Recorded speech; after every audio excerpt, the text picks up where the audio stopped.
साख्रिबो होनो हाला बिसोर टार्गेट फरगेटनि दिनै जोंनि बिटिसि ओनसोलाव गुबुन गुबुन जायगानि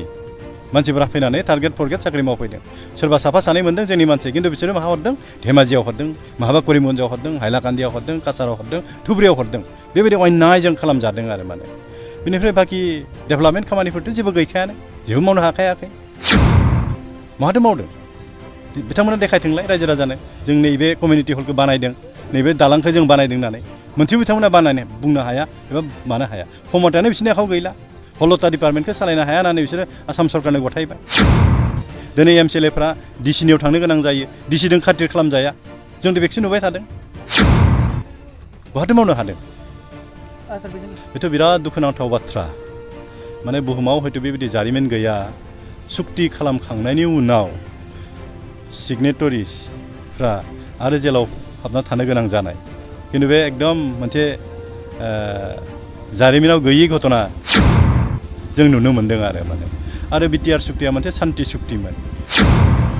जोंनि बिटिसि ओनसोलनि एबा बर' रायजो राजाफोरा मोनसे सान्ति जोंनियाव नांसिगौ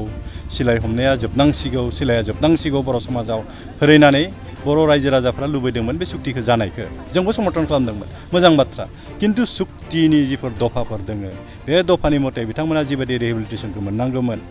बेखौ सरकारा होआखै आरो जायनि कारनाव बिथांमोना ओरैबायदि गोदाव सोराव जानानै दं दायो बिथांमोना जेबो भबिष्यत गैया दायो माने सुक्ति खालामनाया जे मिनिंलेस बे एकदम नुजाखाबाय आरो माने दुखु नाङो बिथांमोननि थाखाय मोजांबाबो गाज्रिबाबो बिथांमोना जाथिखौ माबा मोनसे जाथों होननानै बिथांमोना आन्दलन खालामदोंमोन नाथाय सुक्ति खालामखांनायनि उनाव ओरैबायदि दुखुथिया बिथांमोना जाबाय गोदाव सोराव बिथांमोना जाबाय बिथांमोनखौ रावबो नायफिननाय गैला आरो बे सरकारनि दायित्वमोन आरो माने प्रमद बर'नि बे दायित्वमोन आरो माने बिथांमोनखौ एसे नायनाया बिथांमोननि भबिष्यत परियाल दं बेफोरखौ नायनाया बिसोरनि दायित्वमोन आरो नोंथाङा गावनि फेभरेट श' नायनायाव स्ल' इन्टारनेट स्पिडनि थाखाय बानायफैबाय नामा? गोजोननि नोगोर क'क्राझाराव नोंथांमोननि थाखाय आर'नाइ टेक्न'लजिसआ लाबोदों high speed fibre optic broadband plans मात्र 399 रां पार मान्थआवनो नोंथांमोना आनइन्टाराप्टेड स्ट्रिमिं गेमिं आपल'ड डाउनल'ड आरो ब्राउजिं खालामनो हागोन आबुङै मिथिनो थाखाय गाहायाव होनाय वेबसाइटआव नायनो हागोन आरो नैबे जामबुं नम्बराव जगाजग खालामनो हागोन